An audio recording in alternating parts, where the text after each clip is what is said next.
هلا وبنات، شلونكم؟ اليوم مسوي الطاطلي العراقي بالطريقة الصحيحة والمضبوطة.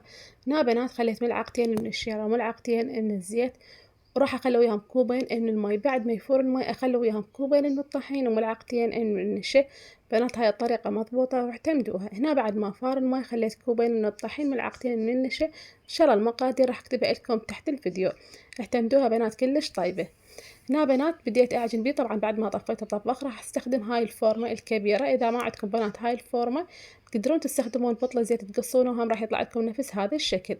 هنا الزيت هنا بنات عندي دافي، اذا حامي الدهن راح ينفجر عندكم بنات الطاطلي.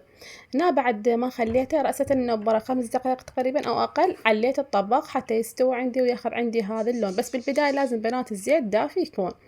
هنا راح اصب فوقاهم الشيرة. طبعا هنا بعد ما برد خليت فوقاهم الشيرة، والمقادير مالت الشيرة ان شاء الله اذكرها لكم تحت الفيديو.